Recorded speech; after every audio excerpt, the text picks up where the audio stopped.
ప్రత్యేక శిక్షణతో పాటు క్రీడాకారులు మానసికంగా శారీరకంగా దృఢంగా ఉండేందుకు వీలుగా చర్యలు చేపట్టాం. గురుకులాల్లోని విద్యార్థులకు జల్లెడ పట్టి ప్రతిభావంతులను ఎంపిక చేసి ప్రత్యేకంగా శిక్షణ అందించాలని మా ప్రభుత్వం నిర్ణయించింది. రాష్ట్ర యువత క్రీడా రంగంలో ప్రత్యేక నైపుణ్యాలను పెంపొందించుకోవటానికి వీలుగా యంగ్ ఇండియా ఫిజికల్ ఎడ్యుకేషన్ మరియు స్పోర్ట్స్ యూనివర్సిటీని ప్రారంభించాం. హైదరాబాద్ నగరంలోని గచ్చిబౌలి జిఎంసి బాలయోగి హాకీ మైదానంలో ప్రతిష్టాత్మక మహిళల హాకీ వరల్డ్ కప్ క్వాలిఫైయర్స్ కు ఆతిథ్యం ఇవ్వటం తెలంగాణ రాష్ట్రానికి దక్కిన అరుదైన గౌరవం. 8 దేశాలకు చెందిన క్రీడాకారులు పాల్గొన్న ఈ అంతర్జాతీయ టోర్నమెంట్ కోసం తెలంగాణ ప్రభుత్వం స్టేడియాన్ని అంతర్జాతీయ ప్రమాణాలకు అనుగుణంగా మరింత తీర్చిదిద్ది విజయవంతంగా నిర్వహించింది. భారత మహిళలు హాకీ టీం ప్రపంచ కప్కి అర్హత సాధించింది. నూతన క్రీడా విధానం చిన్న వయసులోనే అట్టడుగు స్థాయి నుండి ప్రతిభావంతులను గుర్తించి వారిని ఉన్నతంగా తీర్చిదిద్దే లక్ష్యంగా పనిచేస్తుంది. ఇందులో భాగంగా గత 2 ఏళ్లుగా పారా స్పోర్ట్స్తో సహా 40 క్రీడా విభాగాల్లో సీఎం కప్ టోర్నమెంట్లు ప్రవేశపెట్టడం జరిగింది. విజేతలకు నగదు బహుమతులు ప్రదానం చేస్తున్నాం. అలాగే విశేష ప్రతిభ కనబరిచిన పిల్లలను గుర్తించి వారికి ఉన్నత స్థాయి శిక్షణను అందిస్తున్నాం. టూరిజం పాలసీ తెలంగాణ రాష్ట్రంలో పర్యాటక రంగాన్ని సమగ్రంగా అభివృద్ధి చేయడానికి మా ప్రభుత్వం తెలంగాణ టూరిజం పాలసీ 2025-2030ను ప్రకటించి అమలు చేస్తుంది. ఈ పర్యాటక విధానం ద్వారా రాష్ట్రంలో పెట్టుబడులను ఆకర్షించడం, ఉపాధి అవకాశాలను విస్తరించడం మరియు స్థానిక కళలు సంస్కృతి సాంప్రదాయాలను ప్రపంచానికి పరిచయం చేయటం లక్ష్యంగా పెట్టుకున్నాం. ఈ విధానానికి ప్రైవేట్ రంగం నుండి విశేష స్పందన లభించింది.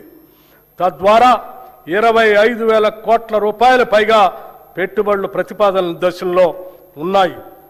చరిత్రలో మొదటిసారిగా హైదరాబాద్లో మిస్ వరల్డ్ పోటీలు నిర్వహించడంతో ప్రపంచ దృష్టిని హైదరాబాద్ ఆకర్షించింది. ఈ బడ్జెట్లో పర్యాటక రంగానికి 1,224 కోట్ల రూపాయలు ప్రతిపాదిస్తున్నాం. గౌరవ అధ్యక్ష, బడ్జెట్ అంటే కేవలం సంఖ్యలు అక్షరాలు మాత్రమే కాదు. మన జీవితం, మన భవిష్యత్తు. కలలు కనే యువతకు భవిష్యత్తుపై ఆశ కల్పించటం, ఆసరా కోసం చూసే బలహీనల్ని ఆదుకోవటం, నీడలేని వారికి నీడ కల్పించటం, పంట పొలాలకి నీళ్లు పారించటం, ఫల సహాయం పెంచటం, కష్టపడే వారికి పని కల్పించటం, ఇష్టపడేలా పాలన అందించటం. ఒక్క మాటలో చెప్పాలంటే నేను ప్రతిపాదిస్తున్న ఈ బడ్జెట్ తెలంగాణ ప్రజల ఆశా దీపం. అభివృద్ధికి సంక్షేమానికి పెద్దపీట వేసి ఆర్భాటాలకు పోకుండా ఆర్థిక క్రమశిక్షణకు ప్రాధాన్యతనిస్తూ ఇది తెలంగాణ రాష్ట్ర ప్రజల ఆకాంక్షల ప్రతిరూపం. పీడిత తాడిత బడుగు బలహీన వర్గాల అభ్యున్నతికి ఇస్తున్న భరోసా. ఒకవైపు ఆర్థిక పరమైన ఒడిదుడుకులు ఎన్ని ఎదురైనా అభివృద్ధి సంక్షేమ కార్యక్రమాలకు ఏమాత్రం నిధులు కొరత రాకుండా ఈ బడ్జెట్ను సమతుల్యంగా రూపొందించాం. పన్నుల భారంతో సామాన్యుల పైన భారం మోపకుండా ఉన్న వనరులను సద్వినియోగం చేస్తూ కొత్త సంపదను సృష్టించి దానిని ప్రజలకు పంచడమే మా ప్రజాప్రభుత్వ ఆర్థిక విధానం. పేదవాడి కన్నీరు తుడిచిన నాడే నిజమైన అభివృద్ధి అని మహాత్మా గాంధీ మాటలను ఆశయాలను స్ఫూర్తిగా తీసుకొని మా ఈ 2 ఏళ్ల పాలన 10 ఏళ్ల విధ్వంసాన్ని సరిదిద్దే పునాది ఈ బడ్జెట్. ఈ పునాదిపై ఒక సుందరమైన సుసంపన్నమైన ప్రశాంతమైన తెలంగాణ రాష్ట్రాన్ని నిర్మించే బ్లూ ప్రింట్ ఇది. ప్రతిపక్షాలు కేవలం విమర్శలకే పరిమితం కాకుండా రాష్ట్ర అభివృద్ధికి నిర్మాణాత్మక సలహాలు సూచనలు ఇవ్వాలని, అభివృద్ధిలో భాగస్వాములు కావాలని కోరుకుంటున్నాను.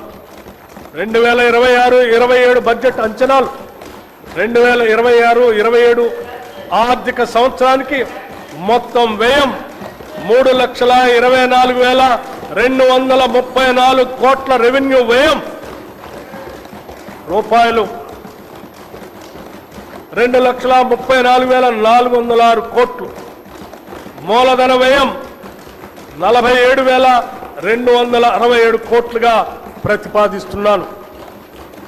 తెలంగాణ ప్రజలపై విశ్వాసంతో వారి భవిష్యత్తుకు భరోసా కల్పిస్తుందన్న నమ్మకంతో ప్రజల పక్షాన నిలబడి వారి స్వప్నాలను సాకారం చేసే ఈ 2026-27 ఆర్థిక సంవత్సరపు బడ్జెట్ను సదా ఆమోదం కోసం సమర్పిస్తున్నాను. జై హింద్, జై తెలంగాణ.